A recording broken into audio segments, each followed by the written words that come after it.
ഇസ്ലാം മതവിശ്വാസികൾക്ക് ഇനി വ്രതശുദ്ധിയുടെ നാളുകളാണ്. മാസപ്പിറവി കണ്ടിരിക്കുന്നു. റംസാൻ മാസപ്പിറവി കണ്ടതിനാൽ കേരളത്തിൽ നാളെ വ്രതാരംഭം തുടങ്ങുകയാണ്. മാസപ്പിറവി കണ്ടതായി വിവിധ ഖാസിമാരാണിപ്പോൾ അറിയിച്ചിരിക്കുന്നത്.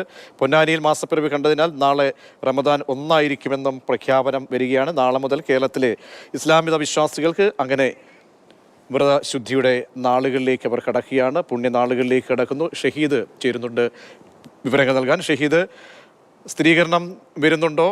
വിവരങ്ങൾ. തീർച്ചയായും നാളെ റംസാൻ വ്രതാരംഭമാണെന്ന് വിവിധ ഖാസിമാർ ഇപ്പോൾ സ്ഥിരീകരിച്ചു. റംസാൻ മാസപ്പിറവി പൊന്നാനി കടപ്പുറത്ത് ദൃശ്യമായി എന്നാണ് ഖാസിമാരിൽ നിന്ന് അറിയാൻ കഴിഞ്ഞിട്ടുള്ളത്. കോഴിക്കോട് ഖാസി ജമലുൽ തങ്ങൾ, പാണക്കാട് സാദിഖ് അലി തങ്ങൾ ഉൾപ്പെടെയുള്ളവർ ഇക്കാര്യത്തിൽ സ്ഥിരീകരണം അറിയിച്ചു കഴിഞ്ഞിട്ടുണ്ട്.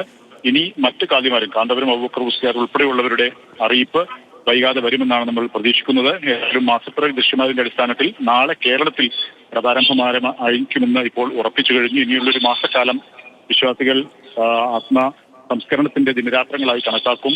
പകൽ മുഴുവൻ വ്രതാരംഭം, രാവിലെ പുലർച്ചെ മുതൽ വൈകിട്ട് വരെയുള്ള വ്രതം, അതിനുശേഷമുള്ള നിസ്കാരം, പ്രാർത്ഥനകൾ ഉൾപ്പെടെയുള്ള ആരാധനകളിൽ മുഴുകുന്ന സമയമാണ്. ഏതായാലും റമദാൻ വ്രതാരംഭത്തിന് നാളെ കേരളത്തിൽ തുടക്കമായി കഴിഞ്ഞു. ശരി, ഷഹീദാണ് വിവരങ്ങൾ നൽകിയത്. അങ്ങനെ വിശ്വാസികൾ പുണ്യനാളുകളിലേക്ക്, പ്രാർത്ഥനയുടെ നാളുകളിലേക്ക് കടക്കുകയാണ്. ഇസ്ലാം മതവിശ്വാസികൾ നാളെ റംസാൻ 1 മാസപ്പിറവി കണ്ടു എന്ന് ഖാസിമാർ അറിയിക്കുകയാണ്.